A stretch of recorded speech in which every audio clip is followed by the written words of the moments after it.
If you're a crafter that sells on Etsy or you run an Etsy shop, the tool I'm about to share with you in this video may be super useful to you. A little background first. I know when I first started selling on Etsy, it was hard to gauge how to price my listings to account for fees and everything. And when custom orders came through, that was a whole nother thing. And yeah, after you go through the process of setting up a listing, you can guess and check with the listing price field in Etsy to get an idea of your return. Two things with that. One, this kind of tool will be more useful to get to faster in the seller's dashboard. And two, if you don't know everything else you may need to factor with it, it's not always the most accurate.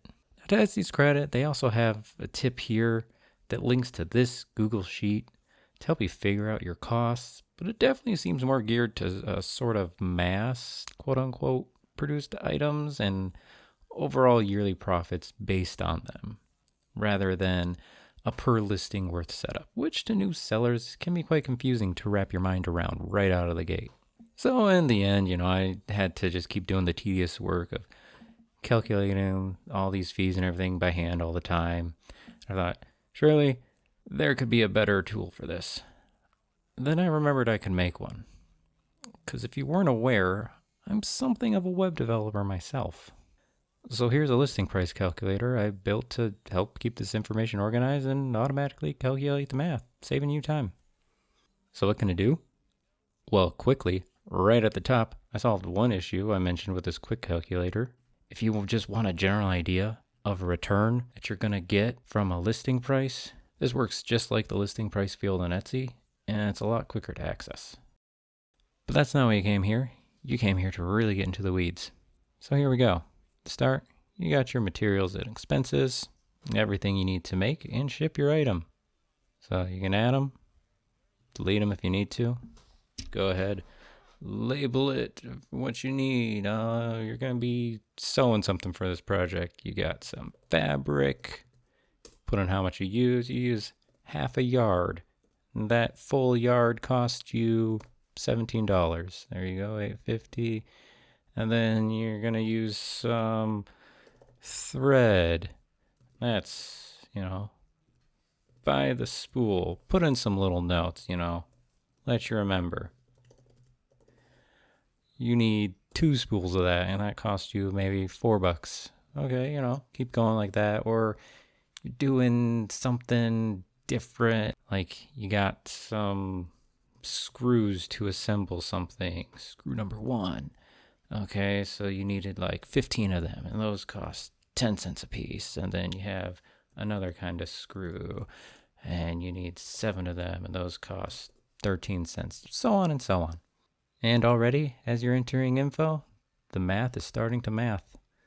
Don't forget to include things you need for shipping your product, like a box. You need one of them. Sometimes those can cost $5 on their own. Anything you might need, bubble wrap, tape, all that can add up. So overall, basically use this materials and expenses section for the things that you can deduct when you do your taxes. I'm going to say this now. I am not a tax professional. Nothing I say in this video or you may see in this tool can be used as legal advice. This is just stuff I've picked up through my experiences and research, and maybe it gives you a general idea. Moving on. Say you're getting a bunch of things listed here. It's getting kind of long to scroll. Once you get to it, you can always collapse it. Hop on down to the labor section now. Very similar with your line items. Label it back to the sewing. You were sewing and you did that for an hour and you want to get paid $25 an hour. Okay. There you go. We got that set up in there. It's already calculating going through. But maybe you were only doing some assembly, if I can spell, for like 5 minutes. How much is 5 minutes? We got this quick little thing here. 5 minutes, that's 0.08 hours. And we'll just keep it 25 for now. There you go. Of course, if you don't want to get specific with hours and want to charge like a flat fee for either some type of work Or maybe you have something like a digital product that doesn't really have a labor involved necessarily, and you're just looking to add a flat profit margin. Then, you can just, put a 1 into your hours and then how much you want to make, like $6 for something small or whatever. It's really altogether this labor section determines kind of what your net profit is going to be for this product listing. A little side thing, like there's enough demand for cases like these that I mentioned. Like if you're not using hours, I can see adding some options to make it more visible and obvious. So let me know if you're interested. Also helps if I spell it right, that's going to bother me. Next section here, we have some extra things that Etsy uses to calculate some of the fees. We have price of the shipping label and the sales tax that the customer is going to pay. Of course, these will vary order to order. So for shipping label, I say just add the average shipping cost you observe for that product or something that ships similar. And sales tax here, I have it defaulted to the average state sales tax in the US, but you can adjust this to your preference. Below this, we got a section to help you get an idea of the offsite ad fees. I know it confused me the first time an order came through with one. I was like, wait, why did I make less on this order? I didn't realize that this was how it worked. I always thought that, those Etsy ads you see on other sites were from people paying upfront for ad services. But, this info box will give you a little more of a breakdown of how they work if you're interested. But very quickly, someone gets to your shop from one of those ads on another site, they buy something, you owe some money. Now, how much, factoring these costs into your listing applies to you personally will vary from shop to shop and listing to listing. But this can help give an idea on how much one of these fees could cost you if it applies.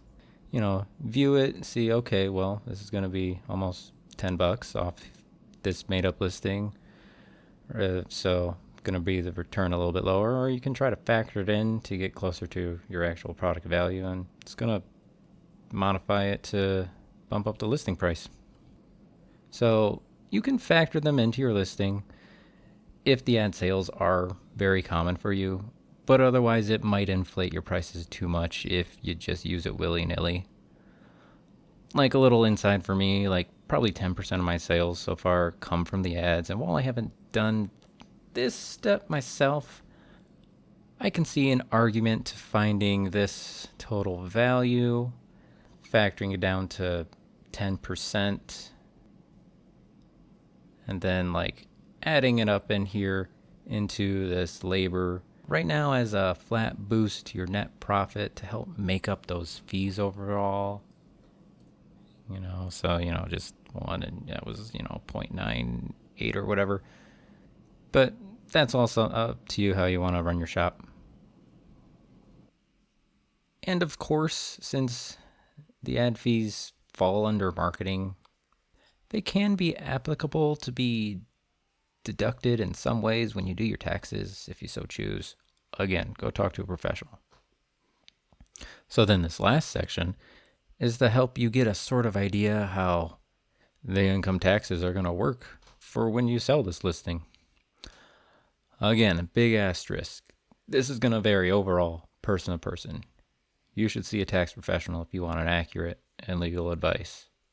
But with this part, you can quickly get an idea of what you may owe when you file your taxes. Since materials and expenses are deductible, this again is based only on the totals from this labor section right now, your net profits. So you can use this view option to see the total. If you're still new, you want to get an idea of what you may have to set aside, or if you've already factored in taxes that you need to set aside into your rates. If you haven't done that yet and you want to get your total net profits after taxes, you can use this factor option, and that will give you a boost to the listing price to cover it and get you that net return. Of course, this now means the overall tax you owe will be more since there's more base income that is now taxable and so on. But finances, yay! Over here, you can adjust the rate. I have 30% set default as kind of like the median for self-employed US residents, so change that as you need. Now, you went through all that work entering your product information. Be a shame if something happened to it and you gotta do all that again. We'll go up here and enter a title. Video thing. And then save it. Now if something happens, you can just load it again. Yay! Now you can quickly pull it up anytime you want to view it or make edits as you need, like, oh no, these screws now cost 15 cents. I don't know. I was just going to update what you need. But yeah, you'll find all your saved files in here. So you can load them, delete them as you need. But then what's this append button? Well, maybe you have some common things that you'll use on multiple products, like packaging material. So go ahead and set up a product for that. Kind of like what I have here. Save it. And then when you're editing something else and you need to add the labor and materials to what you're currently working on, you can append it. Now it automatically adds it and updates the calculations. After you add it, don't forget to save it. Now I wanted to give you like a couple quick notes, little heads up on these save files. Just a little inside baseball for you on this development. You may have noticed there's no user profile system. This keeps it lean, keeps your information your own, and also that kind of thing's not the easiest to set up on a GitHub page. So save files themselves, they work by using a built-in browser feature called localStorage. This saves a small text file to your device, and it's attributed to that single website and browser that you used it in. That information will not be visible or accessible to any other websites or anyone else. So no, you won't be able to switch between browsers or devices and have all your work synced. But I am considering adding like a import-export feature for cases where you may need to move your info to another device. So let me know if you want that a little sooner or something. And the other thing, given using this local storage setup, save file names are not case sensitive. So, saving something as test or test will update the same save file. So just be aware of that. Another thing you can do if you already have a quick idea of what something would cost you to make and you want to get a rough quote for like a custom order, you don't have to break it all down at first. Just put your general stuff for materials and labor like this and get your totals. One final note, this calculator right now is very much localized for US-based Etsy shops, simply because that's me and the information that I have. I'm not entirely sure about the fees and how they work for other countries, so if you're outside the US, your mileage may vary with this tool as is, but also let me know, because I am interested in expanding this tool to work for those in other countries as well. There you have it. A quick and easy calculator to help you figure out how to price your listings on Etsy. Link to the tool here on the screen, and you can also find it down below. As a bonus, if you open the link on a mobile device, you can use the Add to Home screen feature to add a light app version and get to it even faster. Thanks for checking out this calculator and this video. Please share this with other Etsy sellers you may know, and I'd love to hear if this tool can help you in your process selling on Etsy.